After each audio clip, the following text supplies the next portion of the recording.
Assalamualaikum warahmatullahi wabarakatuh. Waalaikumsalam warahmatullahi wabarakatuh. Mari kita mulai. Bismillahirrahmanirrahim. Baik, berikutnya ke pertanyaan langsung, Ustaz. Ya baik, mari pertanyaan langsung. Bapak Ibu yang mendaki bertanya langsung, silahkan menyebutkan nicknya dulu. Ambil nick, kemudian disebutkan nomornya. 5 30. Ya. Satu lagi 14. Baik, 15. Ya, sementara cukup dulu 5, 30 dan 14. Nanti kalau masih ada waktu kita sambung kembali. Baik, nomor 5 dipersilahkan. Nama saya Selamat Suratno dari Semarang. Saya ikut ngaji di Mijen, dipimpin atau diketuai oleh Ustadz Dr. Aris Mukimin. Assalamualaikum warahmatullahi wabarakatuh. Waalaikumsalam warahmatullahi wabarakatuh. Alhamdulillah saya bisa hadir di pengajian tadi dan bersilaturahim tadi dengan saudara-saudara lainnya. Saya lama sekali tidak hadir. Ini saya catat agar saya tidak lupa dalam pertanyaan nanti.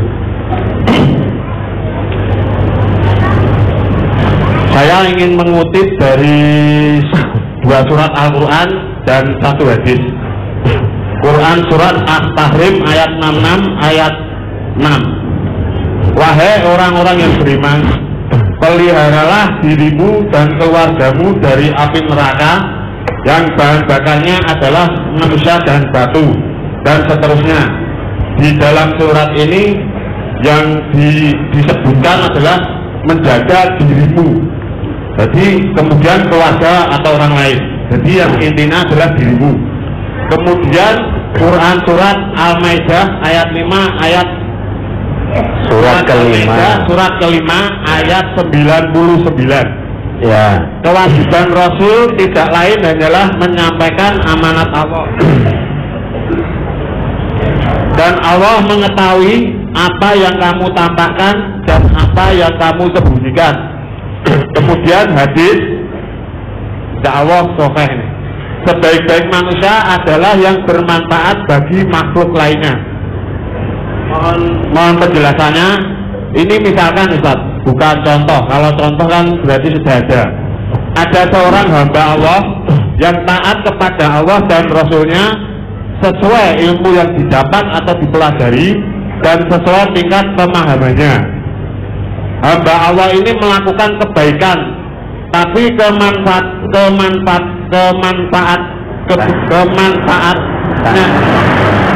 kemanfaatannya, kebaikannya itu untuk dirinya sendiri. Jadi tidak ada unsur dakwah atau menyuruh orang lain atau menyampaikan atau mengajak. Pengertian dakwah kan itu, Ustaz. Nah ya itu sebentar, itu kebaikannya untuk dirinya sendiri itu contohnya apa? Gini Pak, misalkan ya pasti timbul pertanyaan ini Pak. Misalkan kita melakukan kebaikan, tetapi kita tidak memikirkan unsur dakwah. Kebaikan untuk dirinya sendiri di dalam Al-Quran memang untuk dirinya sendiri, tapi untuk kemanfaatannya kita tidak memikirkan bahwa apa yang saya lakukan perbuatan itu tidak memberikan contoh ke orang lain, tidak orang itu biar seperti kita, tapi kita hanya saya berbuat kebaikan untuk saya. Jadi masalah kemanfaatnya tidak dipikirkan sama sekali. Kemudian mungkin ada beberapa faktor hamba Allah itu, diantaranya 1, mencari aman, mungkin karena mental atau tidak punya keberanian atau tidak punya kapasitas atau kemampuan. Kemudian pertanyaan, apakah kelak dalam perhitungan amal baik atau buruk bisa disamakan dengan orang yang amal baiknya timbangannya seharinya dia masuk surga tapi masih punya hutang, kemudian amal kebaikannya tadi diambilkan untuk membayar. Kemudian hamba Allah ini ya katakanlah bapak, berat amal kebaikannya itu banyak, harusnya masuk surga, tetapi keluarganya ada yang mengadu kepada malaikat atau Allah karena selama hidupnya kebaikan yang dilakukan manfaatnya untuk dirinya sendiri. Misalkan selama hidupnya tidak terus-menerus dalam mendakwai anak. Sepengetahuan saya, dakwah itu tidak boleh berhenti kecuali yang didakwai itu mati atau yang mendakwai yang mati. Terima kasih Ustaz. Assalamualaikum warahmatullahi wabarakatuh. Waalaikumsalam warahmatullahi wabarakatuh. Ya sudah betul, yang dakwah itu tidak boleh berhenti kecuali yang didakwai sudah meninggal atau kita yang mau berdakwah ini meninggal dunia, sudah terhenti. Sekarang pertanyaannya, kalau ada orang berbuat kebaikan, namun kebaikannya hanya untuk dirinya sendiri, tidak memikirkan manfaat untuk orang lain, dalam arti kebaikan yang dilakukan tidak ada muatan, tidak ada nilai dakwahnya. Begitu tadi ya. Dikaitkan dengan At-Tahrim ayat 6. Di situ Allah seru, ya ayyuhalladzina amanu, wahai hamba-hamba yang beriman.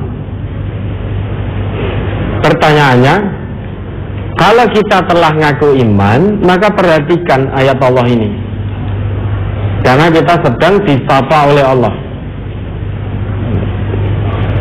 Ku anfusakum wa ahlikum nar, jaga dirimu dan keluargamu dari api neraka. Sebelum kita menjaga orang lain, jaga diri kita. Di sini mengandung makna keteladanan. Jadi tidak jargoni. Mau menjaga orang lain, mau mendakwai orang lain tentang kebaikan dan kebenaran, namun dirinya sendiri tidak mengamalkan apa yang dia sampaikan kepada orang lain. Hei fulan, kalau kamu itu punya hutang, segera disaur. Karena kalau kamu mampu nyaur, kok tidak segera nyaur? Matlul ghani dzulmun. Menunda nyaur hutang padahal mampu, itu satu kedzaliman. Dirinya sendiri ketika punya hutang, punya kemampuan untuk nyaur, randang disaur-saur. Ini berarti dia tidak menjaga dirinya. Bisa menyampaikan kepada orang lain, tetapi tidak bisa menyampaikan pada dirinya sendiri. Sedangkan ayat itu, ku anfusakum wa ahlikum nar, jaga dirimu dan keluargamu dari api neraka. Jangan sampai salah satu anggota keluarga kita, termasuk kita sendiri tentunya, jangan sampai tersentuh api neraka. Kenapa? Waquduhan nasu wal hijarah. Karena api neraka itu bahan bakarnya, nyalanya itu dari manusia dan batu. Tidak hanya itu saja, alaiha malaikatun ghiladun syidad la ya'suna Allah ma amarahum wa yaf'aluna ma yu'marun. Penjaga-penjaga neraka itu malaikat yang kasar lagi keras, tidak punya belas kasihan, dan senantiasa melaksanakan sempurna apa yang menjadi perintah Allah. Tidak pernah bermaksiat, menyelisih perintah Allah, itu tidak pernah.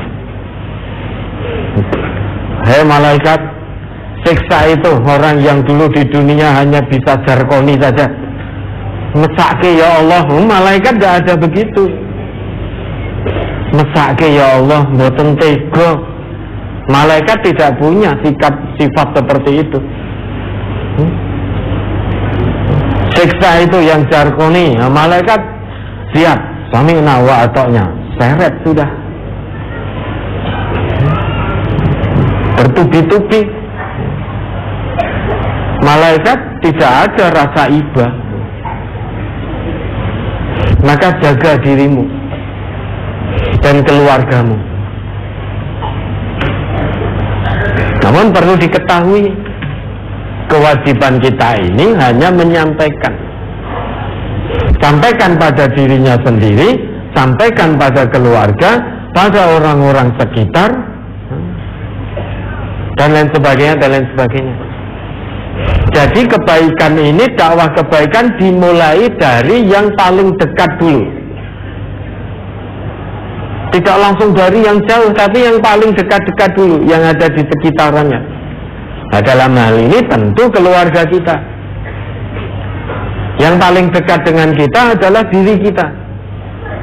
Kemudian keluarga kita, karib kita, sanak saudara kita, tetangga kanan kiri kita. Jadi dakwah itu dimulai dari yang terdekat.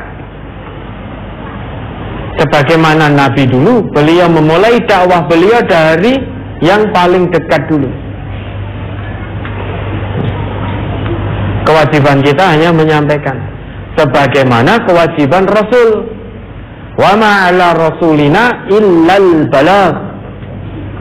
Wallahu ya'lamu ma tubduna wa ma kuntum taktumun. Rasul kami itu kewajibannya hanya menyampaikan. Perkara kamu terima atau tidak, Allah itu maha mengetahui apa yang kamu tampakkan, apa yang kamu sembunyikan. Sehingga apa yang kita tampakkan, itu Allah tahu niatnya untuk apa.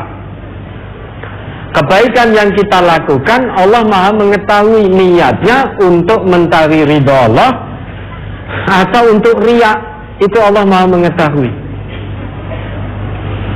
Nah sekarang tadi dikatakan karena tidak punya kapasitas. Setiap muslim dimanapun dia berada punya kapasitas untuk mendakwahkan kebenaran Islam ini. Karena kewajiban muslim dimanapun berada, balighu anni walau ayah. Sampaikan kebenaran tentangku, yaitu tentang yang dibawa Nabi, meski hanya satu ayat. Untuk mendakwahkan kebenaran Islam, tidak harus nunggu kita hafal Quran 30 juz dulu. Tidak harus nunggu kita hafal ribuan hadis dulu.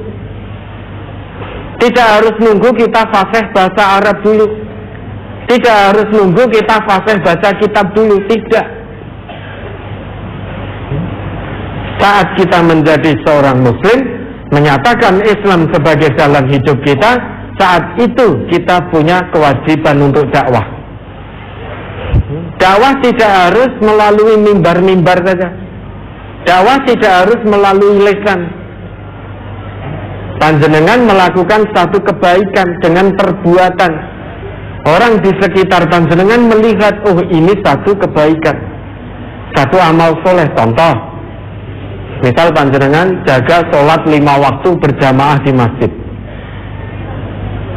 Orang-orang di sekitar akan melihat, oh ternyata fulan jamaah ke masjid. Nanti akan ada yang tertarik, kok beda ya.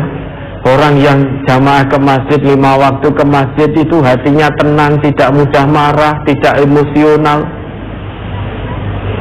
Jenengan datang ke sini ngaji, meski tanpa kata-kata, tetangga jenengan ini setiap ahad mengendi toh.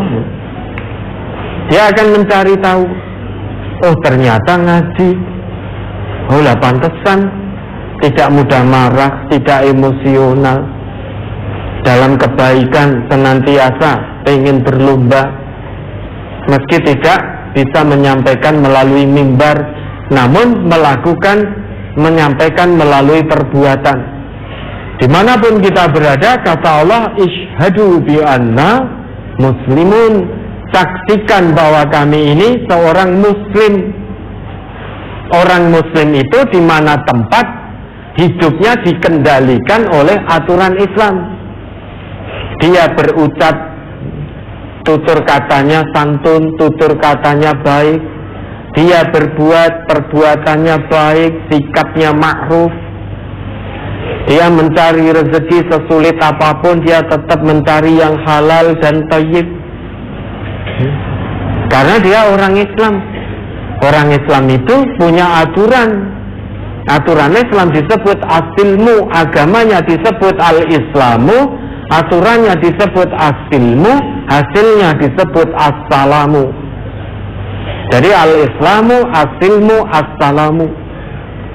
Ini tiga hal yang tidak bisa dilepaskan satu sama lain.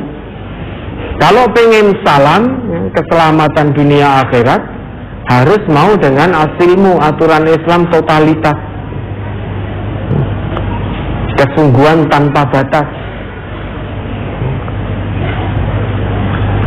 Orang yang akan terikat dengan asilmu hanya orang Islam. Orang di luar Islam dia tidak terikat dengan asilmu. Malu masyitum, terserah, faman sya'afal yu'min wa man sya'afal yakfur.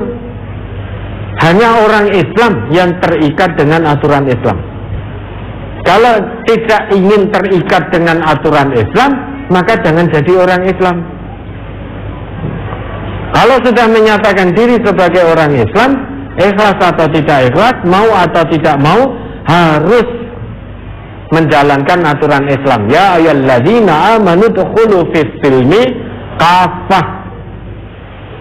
Sebagaimana jenengan bekerja, jenengan tidak akan terikat dengan satu tempat pekerjaan kalau jenengan tidak menjadi karyawan di situ.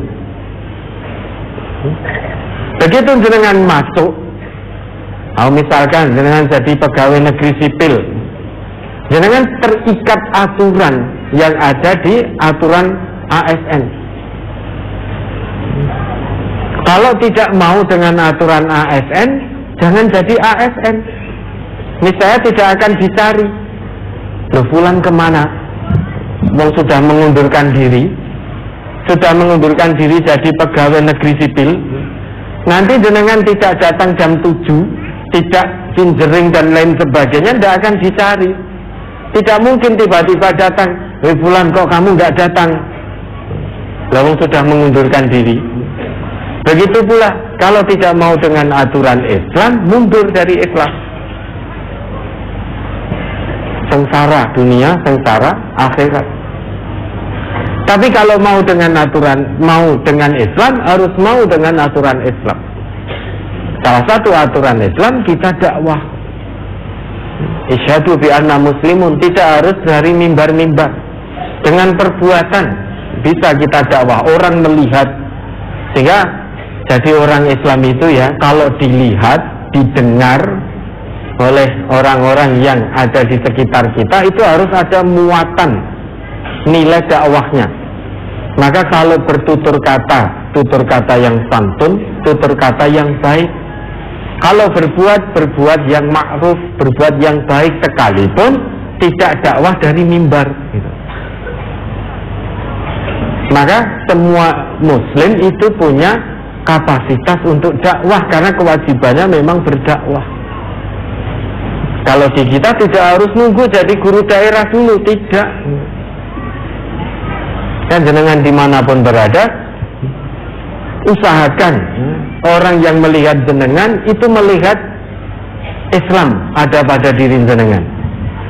Orang yang mendengar pembicaraan panjenengan, usahakan orang itu mendengar Islam ada pada pembicaraan jenengan. Itu maksud ku anfusakum wa ahlikum naro. Apalagi sesama mukmin, al mukmin mir'atu akhihil mukmin. Sesama mukmin itu cermin bagi mukmin yang lain. Sehingga kalau orang melihat seseorang itu saudara mukminnya, seolah-olah dia melihat dirinya ada pada fulan itu. Begitu pula sebaliknya.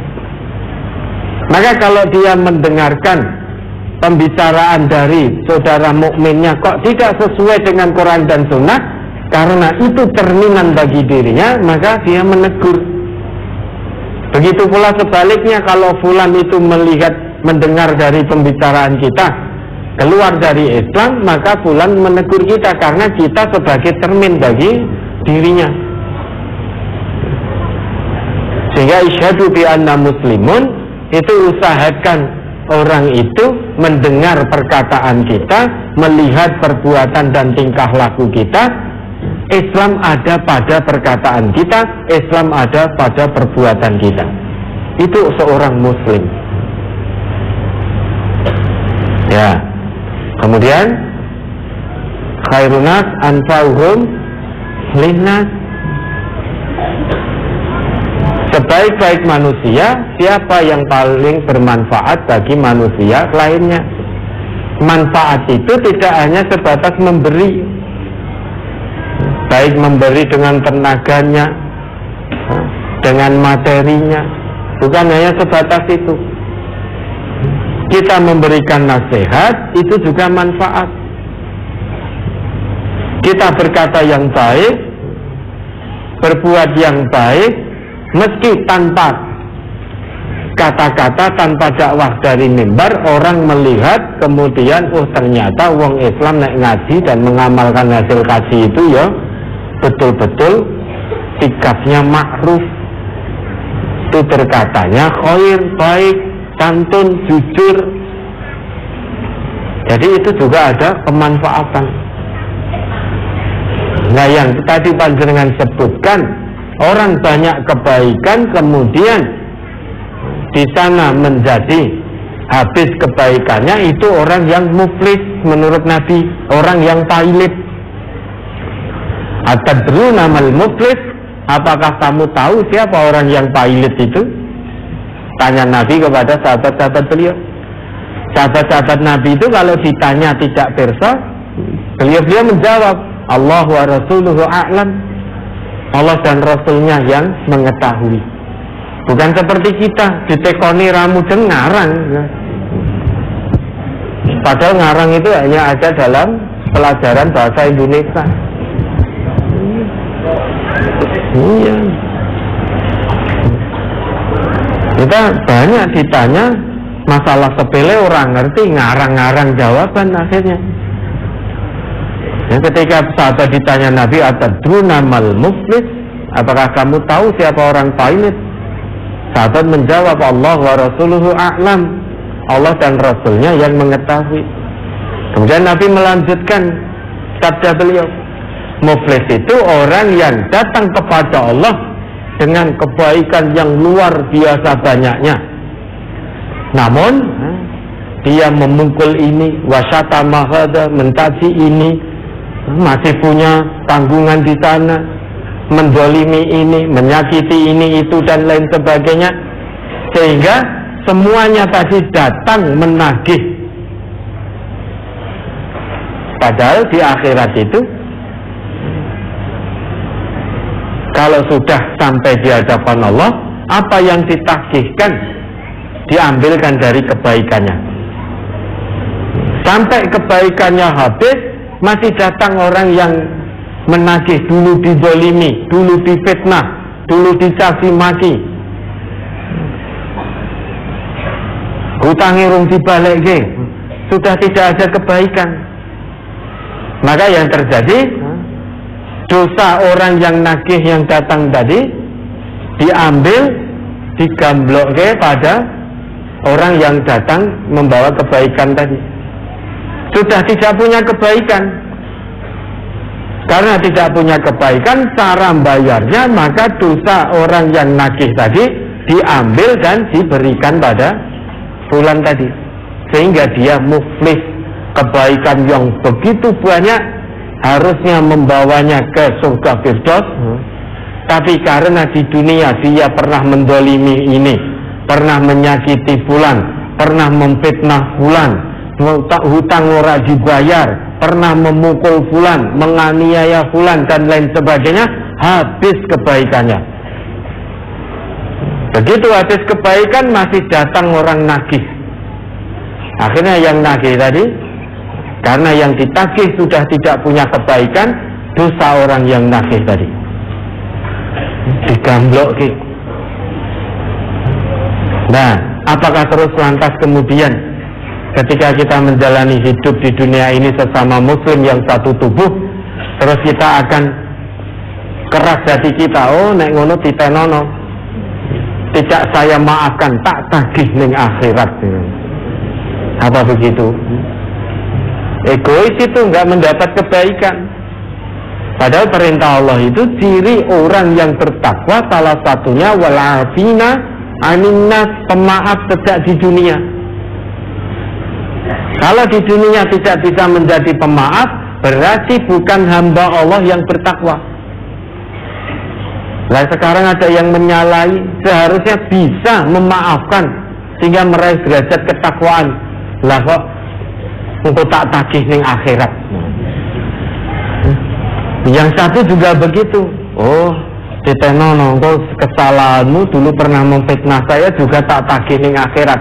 Kalau itu terjadi sejak di dunia ini, persaudaraan sesama muslim sudah hancur, rusak, tidak satu tubuh lagi.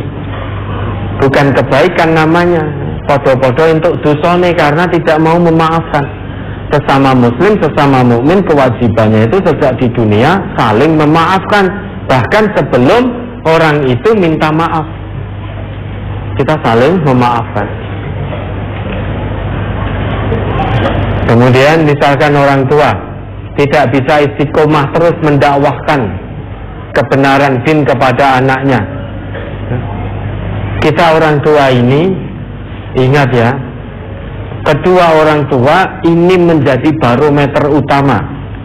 Kullu mauludin yuladu alal fitrah fa'abawahu yuhawwijanihi au yunassiranihi au yumajjisanihi.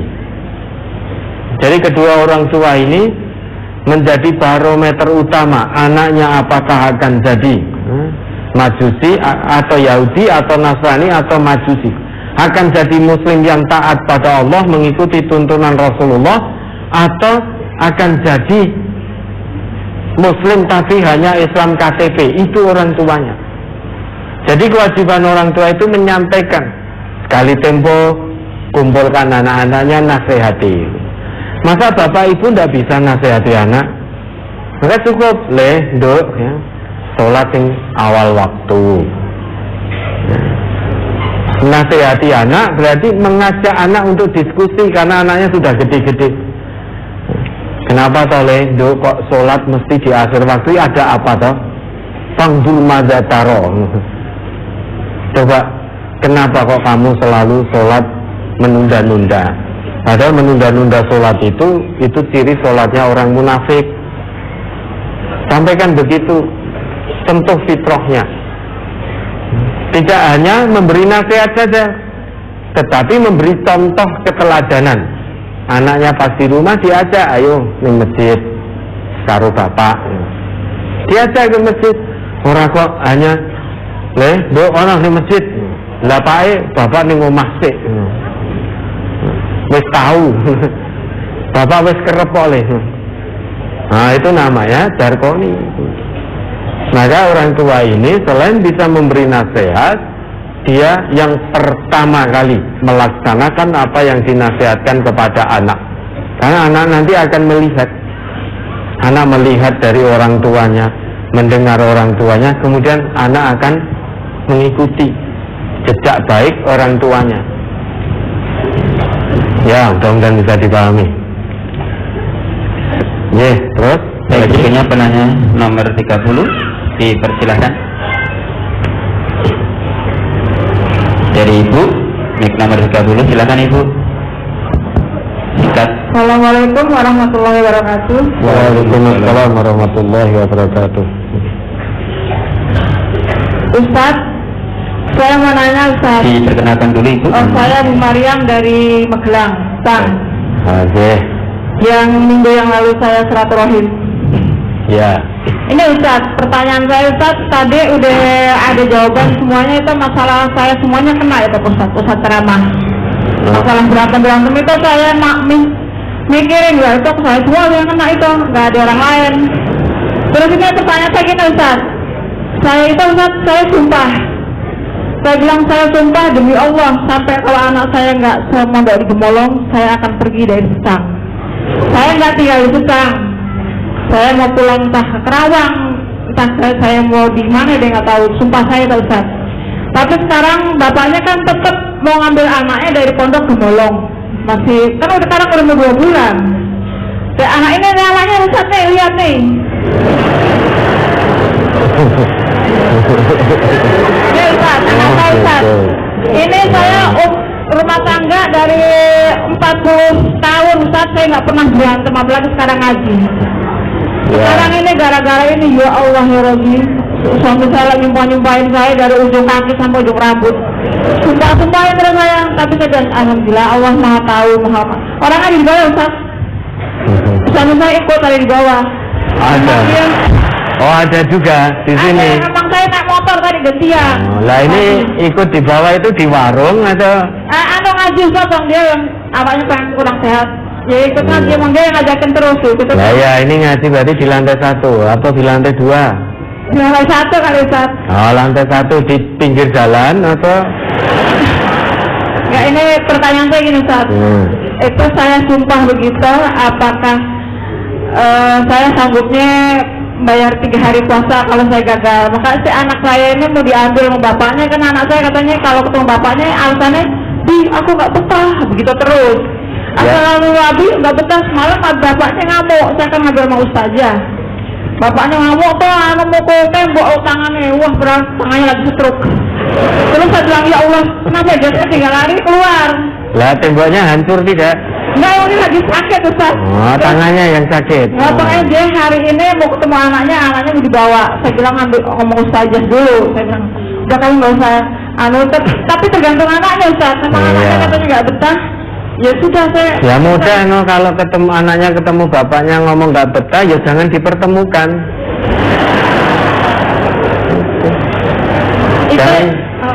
Iya, jangan dipertemukan bapaknya.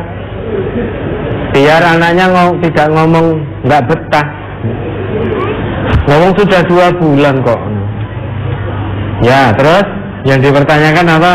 Yang pertanyaan saya Ustaz, apa kita saya sumpah kita diperbolehkan karena saya sumpah demi Allah nggak akan tinggal di Sang kalau anak saya nggak di Gemolong. Nah terus tinggal di mana? Anak saya ini kan mau pindah katanya, mau pindahin ke bapaknya ke Magelang. Nah begitu ceritanya Ustaz. Nah terus kalau anak dan bapaknya pindah dari Setang, saya yang pindah bukan bapaknya. Saya yang keluar dari Setang, dari Magelang. Nggak mau kemana? Saya kan orang Jawa Barat Ustaz, dari Kerawang. Mau kembali ke Karawang. Pulang Kerawang. Udah panjang. Ini perkataan suami saya, kita pisah, udah jatuh terus belum Ustaz? Ya kita pisah, yo belum. Kan belum, kamu saya pisah. Kamu saya talak, kamu saya cerai, belum begitu toh? Belum Ustaz. Nah, itu kan menawarkan, ya. Kita pisah. Tapi saya nyawarin, ya apa-apa, pakaian terus. Lah kan pisah sementara waktu. Suami di Setang, ibu mungkin di Magelangnya, kan pisah sementara waktu. Nanti kalau sudah lerem hatinya, kumpul lagi. Itu belum cerai. Nah sumpah-sumpah jangan begitulah. Wong ini keutuhan keluarga. Tinggal bapak dan ibunya ini satukan hati, satukan langkah, tujuan, dan satu pendidikan untuk anak-anaknya. Jangan sampai ibunya pengennya anaknya mondok, bapaknya wis ora mondok-mondokan. Lah ini nggak jalan. Nanti anaknya merasa punya yang melindungi backing ibaratnya. Wah saya nggak kerasan, kalau saya ketemu Umi, ketemu ibu pasti, karena ibu saya pokoknya harus mondok. Wah ya sudahlah, saya ke bapak. Ke bapak saya nggak kerasan begini. Oh ya wis Duk, ya sudah Duk, nanti bapak ambil kamu. Sehingga bapak ibunya bertengkar karena ini sudah beda arah, tidak menyatu lagi dalam langkah, tidak menyatu dalam rasa, dalam cita. Bagaimana mendidik anak? Anak mondok itu untuk kebaikan dunia akhirat anak. Coba bayangkan pergaulan saat ini di luar sana. Dari HP saja, anak bisa terjerumus dalam kemaksiatan. Apalagi pergaulan saat ini. Seusia fulanah tadi, luar biasa pergaulannya kalau tidak dikendalikan agama. Apa Bapak Ibu yakin bisa ngawasi anak di rumah 24 jam? Anak ini titipan Allah untuk kita. Kita tidak punya hak melarang anak kita dekat pada yang Maha Menciptakan. Kita tidak punya hak apapun menghalangi anak kita dekat kepada Allah, karena pemilik yang sesungguhnya itu Allah. Kita hanya dititipi oleh Allah, dititipi untuk dididik dengan baik, diarahkan dengan baik, diarahkan, dibimbing ke jalan yang Allah ridhoi. Sedangkan orang tuanya sibuk semua, sehingga anaknya yang mendidik bukan orang tuanya lagi, tetapi yang mendidik adalah HP dan internet. Pergaulannya menjadi mengkhawatirkan, akan menjadi hisab kita di hadapan Allah nanti. Kamu aku titipi anak, kok pendidikanmu seperti itu, tidak sungguh-sungguh. Bagaimana? Padahal anak itu aku titipkan untuk kamu didik, untuk kamu bimbing, untuk kamu arahkan. Tetapi kamu lepaskan, kamu biarkan begitu saja. Tidak kamu awasi, tidak kamu didik, tidak kamu bimbing. Dengan alasan kamu terlalu sayang. Sayang itu tidak seperti itu. Itu sayang yang kebablasan. Kalau kita betul-betul sayang pada buah hati kita, maka diawasi anak-anak kita. Akhlaknya diawasi. Kalau anak menangis di pondok, tidak apa-apa menangis. Tetesan air matanya akan menguatkan jiwanya, sebagaimana tetesan air hujan akan menyuburkan tanah. Nanti anak menangis, menetes air mata, jiwanya akan tumbuh lebih kuat, berkarakter, tidak cengeng, tidak ingah-ingih. Sekarang kalau sekarang kita menangis karena berpisah dengan anak, anak juga menangis, ketahuilah tidak selamanya kita akan nunggui anak-anak kita. Coba bayangkan, kalau setiap detik anak harus kita tunggui, kita lus-lus, kita ini itu, bagaimana jika nanti kita tinggalkan anak? Saat ajal datang menjemput, kita meninggalkan anak, anak tidak bisa mandiri, tidak kuat, jiwanya tidak kuat. Orang tua itu nggak selamanya nunggui anak, anak juga selamanya nggak akan membersamai orang tuanya. Bisa orang tuanya dulu yang dipanggil oleh Allah, bisa anaknya dulu yang dipanggil oleh Allah. Maka kewajiban kita mendidik, mengarahkan anak ini, memilihkan tempat pendidikan, lingkungan yang baik. Sabar di situ, kata Allah, wasbir nafsaka ma'alladzina yad'una rabbahum bil ghadati wal 'ashiyyi yuriduna wajhah. Baik orang tua maupun anak, sabar di lingkungan yang baik. Kata Allah begitu. Di dalam Quran surat apa itu? Al-Kahfi ayat 28 itu. Baik orang tua maupun anak, semuanya bersabar, semuanya tahan diri, jangan ikuti hawa nafsu, jangan ikuti egonya, untuk meninggalkan lingkungan yang baik menuju lingkungan yang tidak lebih baik. Kalau bapaknya mau mengambil anaknya dari pondok, harus ditempatkan ke lingkungan yang lebih baik daripada pondoknya. Itu kewajiban dari Allah. Kalau ternyata kita ambil lingkungannya di rumah ternyata lebih buruk dari lingkungan di pondok, hujah apa yang akan kita jawab di hadapan Allah nanti? Kita menuruti ego, menuruti hawa nafsu, meninggalkan lingkungan yang baik.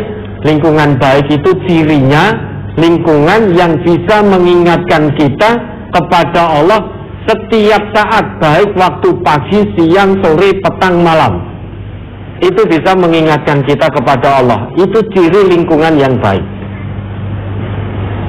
Kalau kita mau mengambil anak kita dari pondok, anak mau keluar dari pondok, maka harus menuju ke lingkungan yang lebih baik daripada lingkungan yang ada di pondok. Kalau ternyata lingkungannya lebih buruk, berarti orang tua sudah ikhlas, anak juga ikhlas, akhlaknya menjadi tidak terjaga, pergaulannya menjadi tidak terjaga. Maka dimusyawarahkan secara kekeluargaan. Bapak, ibu, anak bertemu dengan fitrah yang Allah berikan kepada kita. Bicara dari hati ke hati, dari fitrah yang Allah berikan, baik bapak, ibu maupun anaknya tadi, jangan otot-ototan. Kalau ibu biasa, kalau anak diambil dari pondok, saya keluar dari sedang. Bapak beneran cari istri lagi, beneran. Anaknya akhirnya bingung.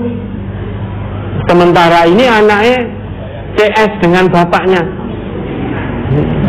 konco karena didukung oleh bapaknya. Dengan ibunya tidak terlalu dekat. Tapi suatu saat kalau memang terjadi betul, naudzubillah, anak akan rindu dengan ibu.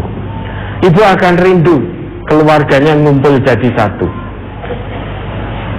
Maka bicara lagi setelah ini, mampir di warung mana, dahar, jangan dibawa pulang dulu.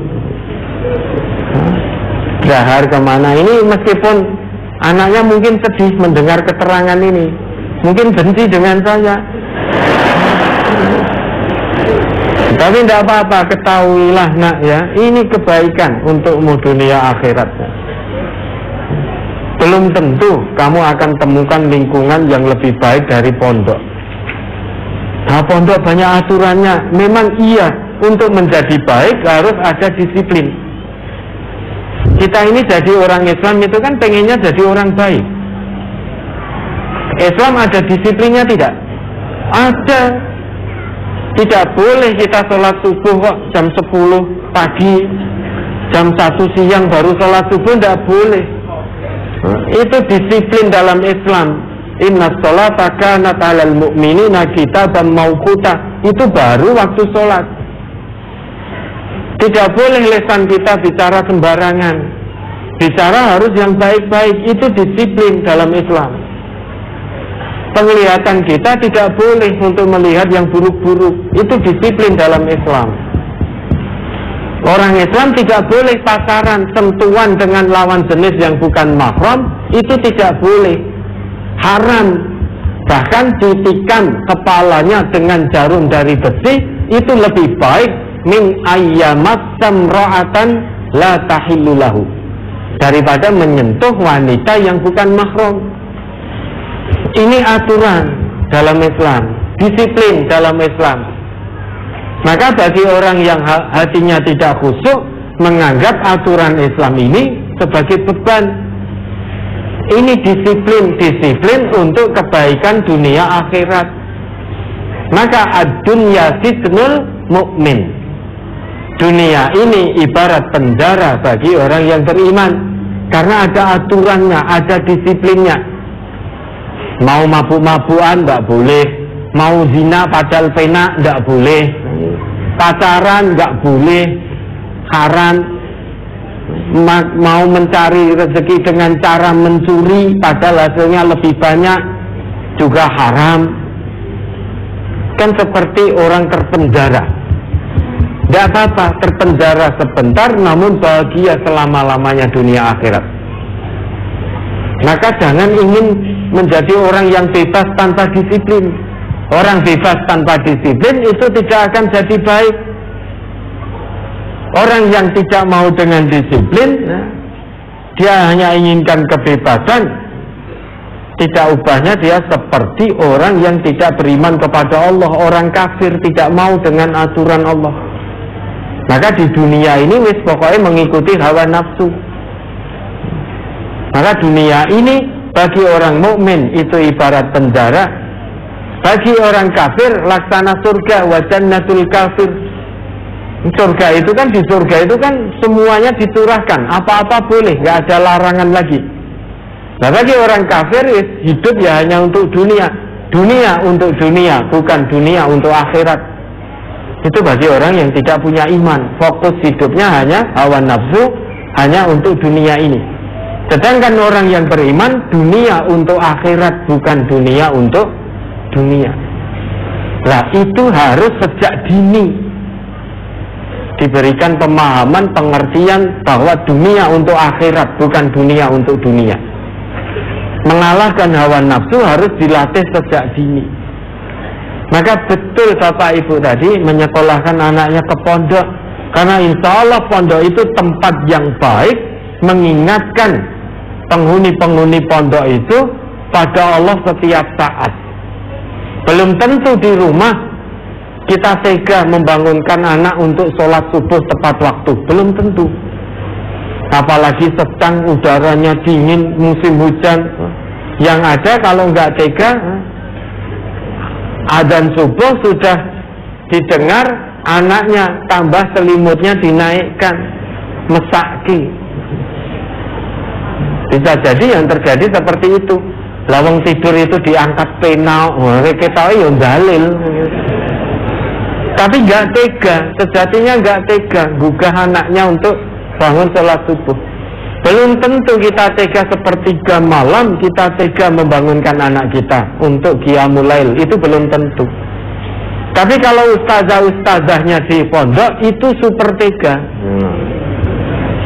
Iya, nggak bangun-bangun bujuk. Geret biar bangun untuk kebaikan dunia dan akhirat. Karena hidup dunia ini hanya sementara. Nah ibu tadi sudah bersumpah. Nah nanti kalau sampai terjadi betul, bayar kafarohnya. Bayar kafarohnya, batalkan sumpah ibu. Ibu batalkan sumpah ibu, bayar kafaroh. Kafaroh sumpah yang tadi sudah disebutkan oleh Allah dalam Al-Maidah 89. Ya, dan alhamdulillah hati ibu bisa tersinggung saat mendengarkan ayat-ayat Quran dijelaskan, hadis-hadis Nabi diterang-terangkan. Berarti hatinya belum tertutup, berarti masih manusia. Iya, alhamdulillah. Karena Quran dan hadis sunnah Nabi itu untuk manusia yang hatinya masih hidup, masih merasa jadi manusia. Kalau ayat Allah diterangkan, hadis Nabi diterangkan, kita masih hidup tapi tidak tersinggung, jangan-jangan kita sudah tidak merasa jadi manusia. Ya alhamdulillah, ibu masih 100% manusia, fitrahnya masih ada di hati ibu, di jiwa ibu, disyukuri. Maka kita ngaji ini bukan hanya dengan lesan, mulut di sini, bukan hanya dengan mata yang ada di kepala. Kita ngaji dengan hati nurani. Kalau kita ngaji dengan hati, insya Allah kita akan tersinggung. Ayat Allah dijelaskan, saat membaca ayat Allah kita akan tersinggung. Alam yakni lilladzina amanu an takhsha'a qulubuhum li dzikrillah, misalkan kita baca ayat itu dengan hati. Belumkah tiba saatnya orang-orang yang telah ngaku iman untuk hatinya tunduk patuh mengingat Allah, tunduk patuh dengan apa yang Allah turunkan. Kita pasti akan tersinggung. Oh iya, sampai detik ini ternyata saya belum tunduk patuh secara totalitas. Masih terkadang maksiat, masih terkadang menipu dengan lisan, masih terkadang menyakiti saudara dengan lisan. Kalau sampai detik ini saya belum tunduk patuh kepada Allah, bagaimana jika besok saya mati? Apa yang akan saya bawa kepada Allah? Ya alhamdulillah, masih tersinggung. Ini sebetulnya banyak yang tersinggung ibu, cuma mau menyampaikan malu. Ya alhamdulillah ibu mewakili. Mudah-mudahan hati bapak, hati ibu, hati anaknya dilunakkan oleh Allah, sehingga diberi taufik oleh Allah, dimudahkan dalam menjalankan apa yang menjadi ketentuan Allah sesuai dengan bimbingan Allah dan Rasulullah, dibicarakan dengan baik, tidak perlu atos-atosan. Begitu ibu ya. Terakhir nik nomor 14. Ustaz, Maaf, sedikit lagi Ustaz. karena waktu ibu Oh iya. waktunya nomor 14 silahkan. Karena tadi saya Sebentar, ini sebelum ini ada ralat ya. Tadi saya menyampaikan muflis itu ketika sahabat ditanya muflis, para sahabat jawabnya Allah wa Rasuluhu a'lam, kan begitu. Ya, itu keliru, salah. Tetapi sahabat menjawab, al-muflisu fina man la dirhamalahu, man la dinara wala dirhamalahu. Muflis di antara kita itu orang yang tidak punya dinar, orang yang tidak punya dirham.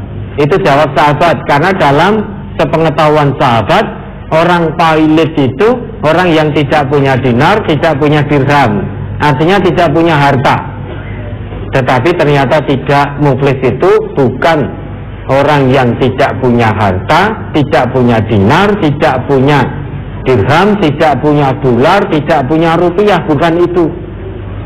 Tetapi orang muflis itu orang yang datang kepada Allah membawa kebaikan yang banyak, namun menipu ini, menganiaya ini, memukul ini, memfitnah ini, itu sehingga kebaikannya habis.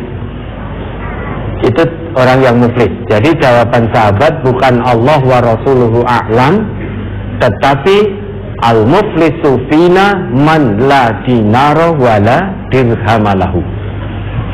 Ya, jadi apa yang saya sampaikan tadi salah. Ini saya ralat. Mudah-mudahan Allah mengampuni kekeliruan tadi. Oke. silakan Bapak. Nik nomor 14.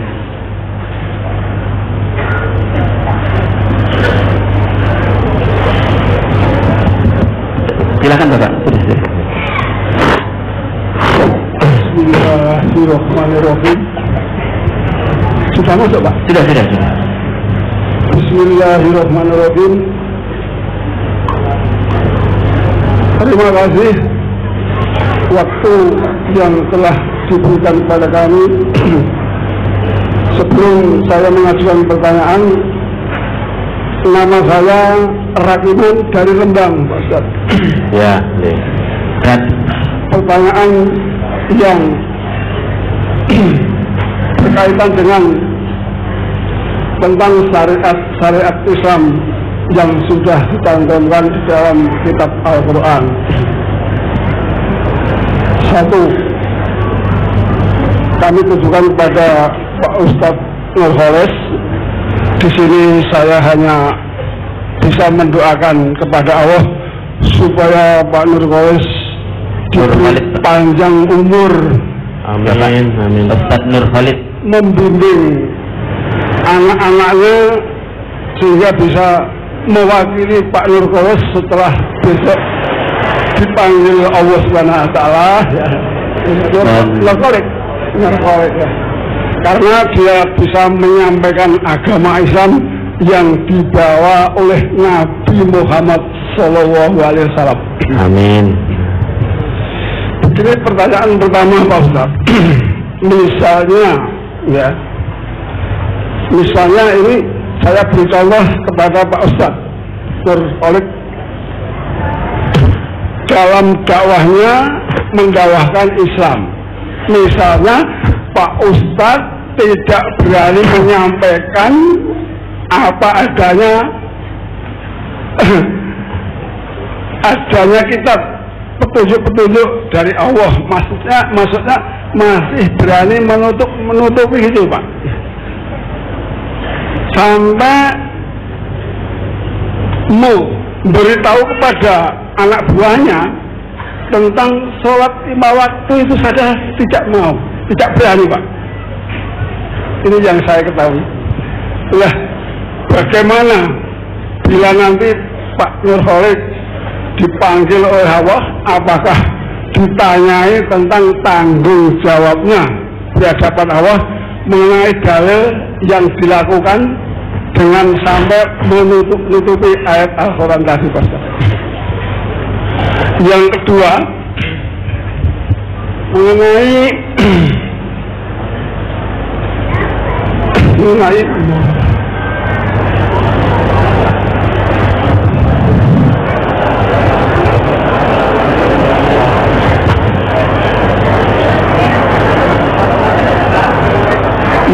itu Pak Ustaz, orang naik haji Pak.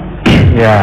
Semua saudara-saudara kami yang ada di lingkupan majelis ini, muslimat maupun muslimin, mesti ingin naik haji dengan meraih haji yang mabrur Pak Ustaz. Ya. Coba diceritakan wujudnya seperti apa haji mabrur itu. Karena begini Pak Ustaz, yang kami ketahui, ini untuk contoh pada saya saja. Misalnya saya ingin naik haji, sudah terlaksana, tapi saya di rumah masih mempunyai tanggungan utang yang sampai bertahun-tahun tidak saya urusi, dan mempunyai satru yang artinya sampai cara Jawa satru munggah tangkaan Pak. Apa itu? Jadi godong tidak mau nyuwek, jadi air tidak mau nyawuk. Bagaimana perilaku itu apakah menghalangi mabrurnya haji tadi apa tidak Pak Ustaz? Satru ya musuh. Musuh Pak. Oh. Musuh sampai tahun-tahunan tidak bisa diselesaikan. Tapi orang itu sudah bisa naik haji Pak. Apakah bisa meraih haji mabrur apa tidak? Yang ketiga, mengenai rumah tangga bersuami dan beristri. Yang satu, momen ini walaupun ini sudah diusulkan, ditanyakan di majelis berulang-ulang kali, tapi saya kasihan kepada orang yang baru Pak. Ini banyak orang baru sekali ini ikut ngaji di majelis ini. Yang satu ya, rumah tangga bersuami istri, yang satu mau sholat, mau ngaji, yang satu tidak mau. Nah, sampai terjadi berhubungan satu ranjang tidur satu ranjang, sampai berhubungan suami istri. Lantas bagaimana hukum-hukum yang dijatuhkan kepada orang Islam yang melakukan seperti itu Mas? Sekian dan terima kasih atas jawabannya Pak Ustaz. Kami akhiru halam warahmatullahi wabarakatuh. Jawabnya gimana? Waalaikumsalam warahmatullahi wabarakatuh. Yang pertama, terima kasih Bapak atas keikhlasan doa panjenengan untuk kebaikan kami. Doa yang sama, semoga Allah surahkan pada Bapak dan seluruh keluarga besar Majelis Tafsir Al-Quran dimanapun berada, dan seluruh hamba Allah yang beriman baik laki maupun perempuan dimanapun berada. Mudah-mudahan senantiasa dalam lindungan, kesehatan, kemudahan, rahmat dan ridha dari Allah SWT. Yang pertama, dakwah ini memang harus apa adanya. Kita berdakwah tidak boleh menutup-nutupi. Kalau itu dari Allah, dari Rasul, ya sampaikan. Qulil haqq walau kana murran. Katakan sejujurnya meski pahit akibatnya. Mungkin ketika kita berdakwah menyampaikan Quran Sunnah apa adanya, Satu, kita bisa dicaci tetangga kita. Dua, atau bahkan dimusuhi oleh keluarga besar kita. Tiga, mungkin dimusuhi oleh orang tua kandung kita sendiri, oleh mertua kita,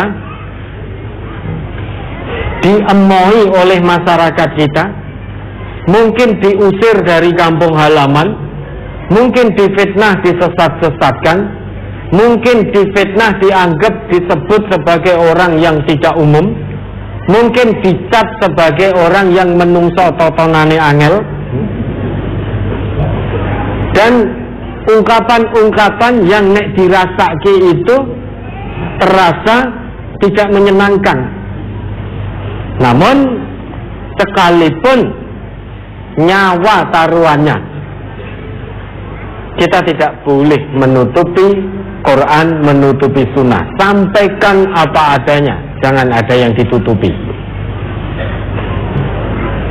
Jangankan kita, Nabi itu dulu sebelum menyampaikan Quran, sebelum berdakwah, seantero jazirah Arab itu nyebut Nabi sebagai Al-Amin, orang yang dapat dipercaya, sehingga tidak ada satu huruf pun yang keluar dari lisan Nabi kecuali semua masyarakatnya mempercayai.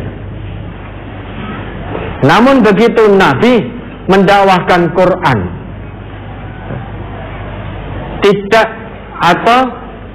tidak sejalan dengan tradisi masyarakat jahiliyah pada waktu itu. Dari Al-Amin berubah menjadi syairun majnun. Dari yang dapat dipercaya menjadi gelarnya berubah jadi seorang penyair gila, menjadi sahirun majnun, penyihir gila, dan lain sebagainya dan lain sebagainya. Tapi apakah Nabi lantas menghentikan dakwah? Apakah Nabi lantas menutup-nutupi wahyu Al-Quran? Oh tidak. Nabi sampai diintimidasi, disakiti, bahkan dengan tetesan air mata, tetesan keringat, tetesan darah. Nabi kekasih Allah itu pun juga terluka ketika diintimidasi, dizalimi, disakiti oleh penduduk Taif. Nabi terluka,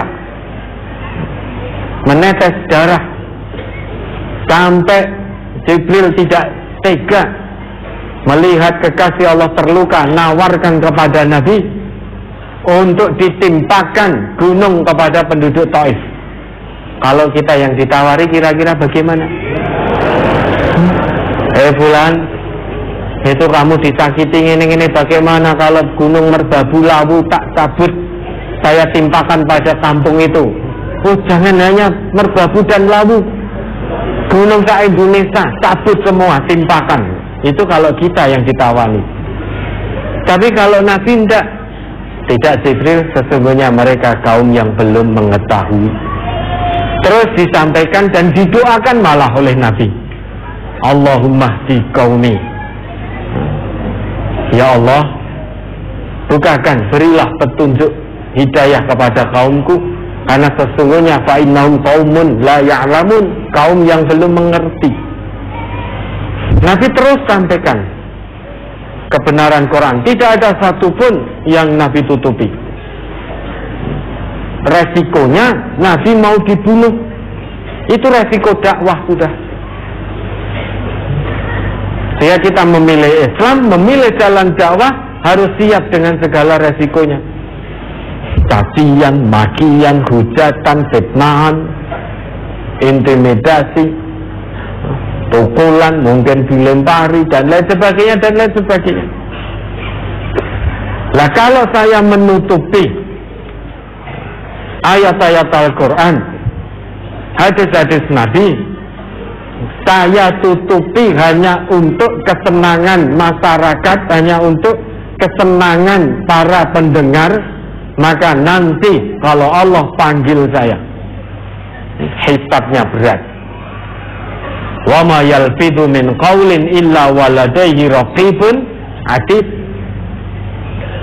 Kalau saya tutupi kebenaran agama ini hanya menginginkan agar pendengar saya itu cinta, masyarakat saya itu cinta, itu berarti saya telah menukar ayat Allah, kebenaran agama Allah ini dengan harga yang murah. Wala tashtaru bi ayati samanan qalila. Jangan kamu tukar ayat-ayatku dengan kesenangan atau harga yang murah, remeh-temeh. Memang iya, ketika saya nutupi ayat Allah, tidak menyampaikan yang sebenarnya, nutupi hadis Nabi, tidak menyampaikan yang sebenarnya, saya akan mendapatkan kecintaan sebagian manusia. Itu harga yang remeh-temeh. Apalah artinya mendapatkan kecintaan manusia kalau mendapat murka dari Allah? Dunia sementara, akhirat selama-lamanya.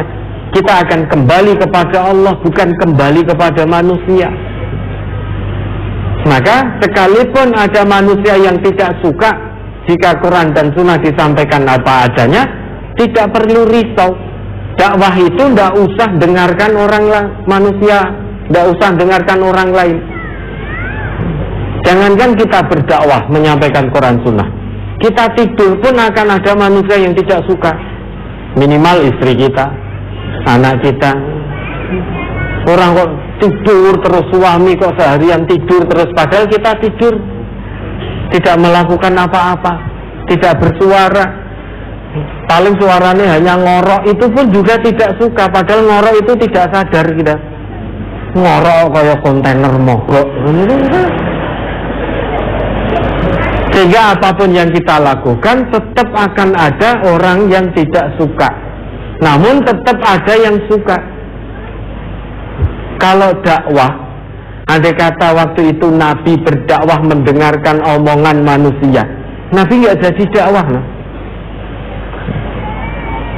Maka kita dakwah Quran Sunnah ini jangan mendengarkan omongan orang lain.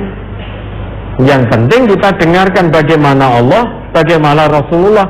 Selama berada di atas petunjuk Allah dan Rasul, bismillah, lillah kita tempuh jalan ini. Apapun resikonya, bahkan nyawa harus kita korbankan di jalan dakwah ini, bismillah kita tempuh. Karena hisabnya berat di hadapan Allah kalau sampai kita menyembunyikan ayat-ayat Allah, sunnah-sunnah Rasulullah, kita tidak menyampaikan apa adanya. Kullukum ra'in wa kullukum mas'ulun an ra'iyatih. Al-imamu ra'in wa mas'ulun an ra'iyatih, dan seterusnya. Semuanya itu bertanggung jawab, semuanya itu menjadi pemimpin. Masing-masing akan ditanya tentang kepemimpinannya. Seorang pemimpin dimanapun dia mendapat amanah kepemimpinan, kalau dia tidak memimpin, kepemimpinannya tidak dikendalikan oleh Islam, tapi dikendalikan oleh hawa nafsu, dimanapun dia, sampai dia memimpin di RT sekalipun atau dalam rumah tangga, kalau kepemimpinannya dikendalikan oleh hawa nafsu, maka celaka dia. Celaka, karena semua kepemimpinan akan ditanya, mulai dari yang memimpin ataupun dalam lingkup kecil, seorang suami dalam rumah tangga, seorang istri ketika suaminya tidak di rumah, itu pemimpin. Istri itu juga pemimpin dalam rumah suaminya saat suami tidak ada di rumah. Wal mar'atu ra'iyatun fi baiti zawjiha wa hiya mas'ulatun an ra'iyatiha. Semuanya pemimpin dan akan ditanya semuanya nanti tentang kepemimpinan. Maka menyampaikan ini harus apa adanya, jangan ditambah, jangan dikurangi. Kalau haram, Allah katakan haram, Rasul tetapkan haram, kita pun harus menyampaikan haram. Kalau Allah sampaikan halal, Rasul sampaikan halal, kita juga harus sampaikan halal. Jangan sampai Allah tetapkan haram, Rasul tetapkan haram, kok kita milih pilihan ketiga biar disenangi oleh masyarakat? Kata Allah, wa ma kana lil mu'minin wala mu'minatin idza qadallahu wa rasuluhu amran ayyakuna lahumul khiyaratu min amrihim wa may ya'sillaha wa rasulahu faqad dhalla dhalalan mubina. Kalau Allah sudah punya ketetapan ini haram, Rasul punya ketetapan ini haram, kok kita terus menyampaikan sesuatu yang tidak haram hanya gara-gara biar dicintai oleh masyarakat? Ketahuilah, wa may ya'sillaha wa rasulahu, orang yang menyampaikan selain apa yang Allah dan Rasul sampaikan terkait satu ketetapan agama ini, maka dicap oleh Allah bermaksiat pada Allah dan Rasul. Orang yang bermaksiat pada Allah faqad dhalla dhalalan mubina, dia sesat yang nyata. Itu yang pertama. Kemudian haji mabrur, seseorang itu tidak dilihat dari hajinya. Banyak orang yang naik haji tetapi sepulang dari haji sama saja. Banyak orang ketika belum haji di tanah air sudah ngumbar aurat. Begitu naik haji pulang itu kembali lagi, dibuka lagi auratnya. Berarti hajinya tidak mabrur. Tanda haji mabrur itu ya, dia pulang dari tanah suci kembali ke tanah air, akhlaknya, sikapnya, tutur katanya, lesannya itu lebih baik daripada sebelum dia berangkat. Kata Nabi begitu. Haji mabrur itu ya, salah satu tandanya kata Nabi, tutur katanya semakin baik dan semakin gemar sedekah. Dalam satu hadis dikatakan begitu. Jadi haji mabrur itu tandanya diantaranya haji, pulang haji maka lesannya menjadi semakin baik. Kalau lesannya semakin baik, otomatis perbuatan sikapnya menjadi lebih baik. Dan gemar memberi, bukan gemar jutaan, bukan gemar musuhan.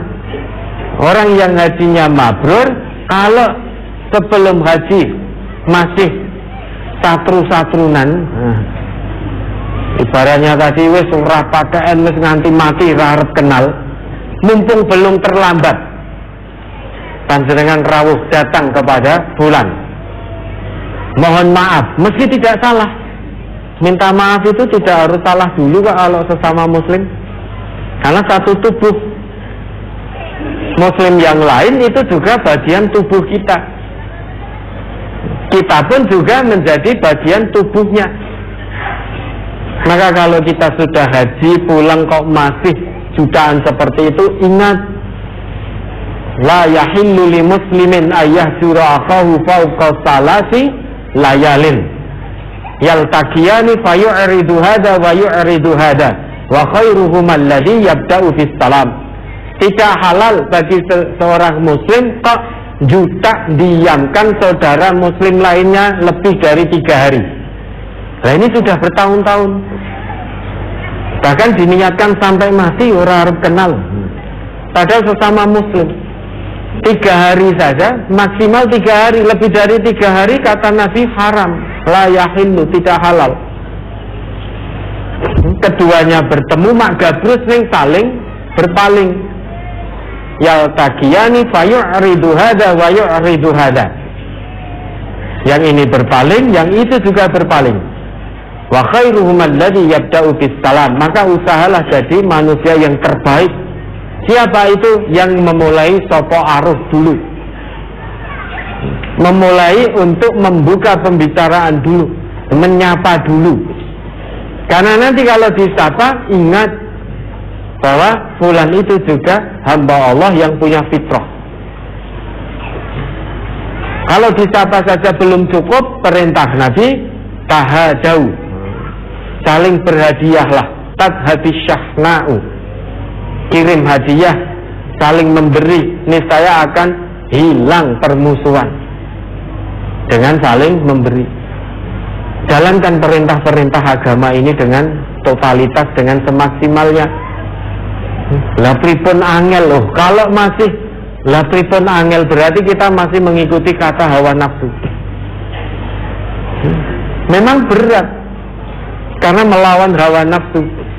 Karena dalam jiwa ini ada nafsu fujur, ada nafsu takwa. Ada jiwa fujur yang suka maksiat, suka durhaka, suka ngajak godaan. Ada yang jiwa takwa. Jiwa takwa itu ngajak sopo aruh, ngajak satu tubuh, ngajak bersaudara. Tinggal dipilih. Wa nafsi wa ma sawwaha fa'alhamaha fujuraha wa taqwaha. Qad aflaha man zakkaha. Sungguh telah beruntung orang yang menyucikan jiwanya. Artinya memilih jiwa takwa, memilih bersaudara, memilih sopo aruh, memilih satu tubuh daripada godaan. Sungguh beruntung dunia, beruntung di akhirat di hadapan Allah, sangat beruntung masuk ke dalam surganya Allah. Waqad khaba man dassaha. Sungguh rugi orang yang mengotori jiwa, artinya memilih jiwa fujur daripada takwa. Pilih jutaan, pilih musuhan, tidak gelem sopo aruh. Dunianya, nafsunya terpuaskan sampai di hadapan Allah seret masuk neraka. Maka sebelum terlambat datangi, minta maaf meski tidak salah. Itulah aturan Islam. Yang dilawan adalah hawa nafsu. Jangan diikuti hawa nafsu. Sengsara kita kalau mengikuti hawa nafsu. Dunia sengsara, akhirat selama-lamanya sengsara. Haji mabrur, salah satu tandanya dia menjadi lebih baik daripada sebelum berangkat. Lesannya menjadi lebih baik. Ketika sebelum berangkat tidak mau sedekah, tidak mau memberi. Begitu pulang haji dia gemar bersedekah, gemar berinfak, gemar memberi. Berarti itu tanda haji mabrur. Ketika belum berangkat perkataannya masih keji, masih kotor, masih suka fitnah, masih suka bohong. Pulang dari haji berkata yang jujur, berkata santun, sikapnya ma'ruf, maka hajinya menandakan itu haji mabrur. Kemudian yang ketiga, suami istri satunya sholat dan satunya tidak sholat. Bagaimana hukumnya suami istri tersebut? Nah, suami sholat tadi ya, suami itu kalau sholatnya benar, tentu dia tidak mau dengan istri yang tidak sholat. Kalau sholat suaminya benar, tanha anil fasya wal mungkarnya terjaga, tentu dia tidak mau dengan istri yang tidak sholat.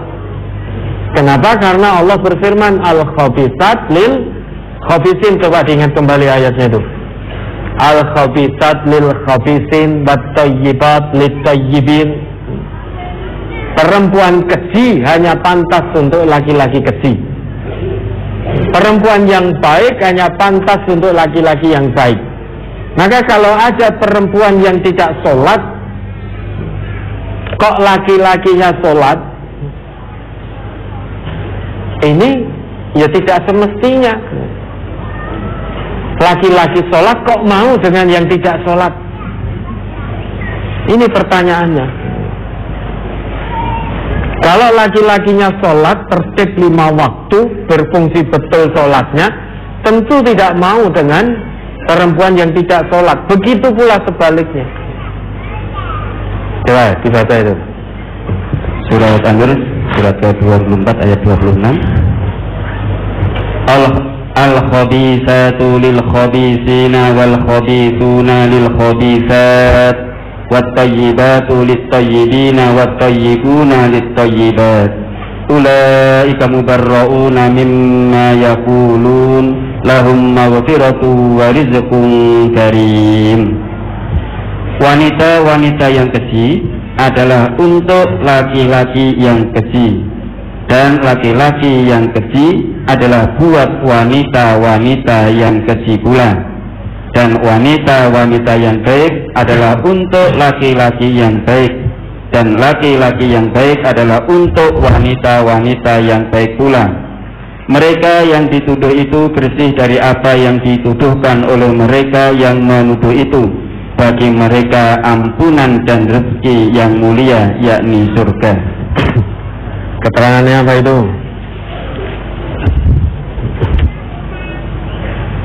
Ayat ini menunjukkan kesucian Aisyah radhiyallahu anha dan Sofwan dari segala tuduhan yang ditujukan kepada mereka. Rasulullah adalah orang yang paling baik, maka pastilah wanita yang baik pula yang menjadi istri beliau. Ya toh. Dulu istri Nabi difitnah oleh orang-orang munafik, berbuat serong dengan sahabat Nabi yang bernama Sofwan. Meski ayat ini turun menepis fitnah yang dihembus-hembuskan oleh kaum durjana itu, orang-orang munafik, namun ini mengandung ibrah. Tidak mungkin laki-laki yang baik sholat 5 waktu itu tidak akan mau dengan perempuan yang tidak sholat. Begitu pula sebaliknya, perempuan yang sholat 5 waktu taat pada Allah tidak mungkin akan mau dengan laki-laki yang tidak sholat. Allah saja dilawan, Allah saja berusaha ditipu. Bagaimana pasangan hidupnya kelak? Maka kalau memang istri tadi belum mau sholat, tapi dia seorang Islam, mengaku sebagai agamanya Islam, kewajiban suami itu membina, memimpin, mengarahkan, diajak istrinya untuk sholat. Tapi kalau terus-terusan sudah diajak, ini diberi contoh sini itu dan lain sebagainya dalam masa yang cukup panjang, istrinya tetap tidak mau, suami harus milih. Suami harus milih. Pilih Allah atau pilih istri tadi. Karena orang yang membedakan seseorang dengan iman dan kafir, Islam dan kafir, apanya? Sholatnya. Al-ahdul ladzi bainana wa bainahum as-sholah faman tarakaha faqad kafar. Perjanjian antara kita dan mereka itu adalah dalam hal sholat. Barang siapa yang meninggalkan sholat faqad kafar, sungguh dia telah kafir. Maka silahkan dipilih, pilih Allah atau pilih istri tadi yang dalam kekafiran tadi. Kalau memang tidak mau sholat, ya sudah, ijoloke, cari yang mau sholat. Jangan punya pasangan hidup yang tidak sholat. Tidak ada kebaikannya orang yang tidak sholat itu. Karena sholat itu satu hal yang sangat prinsip. Nah dulu belum tahu, dikiranya yang penting Islam, lah ini KTP-nya Islam kok. Karena belum tahu, sekarang menjadi tahu. Kalau sudah tahu ya silahkan ditanting istrinya. Kalau tidak mau sholat ya sudah, putus hubungan. Cari lagi yang memang menjalankan sholat. Nah, dulu belum tahu, insya Allah tidak apa-apa, orang belum tahu. Nah, sekarang menjadi tahu. Apa terus gelo? Waduh, jadi ngerti. Nah, tentu harusnya bersyukur, menjadi tahu, semakin hidup kita semakin terarah.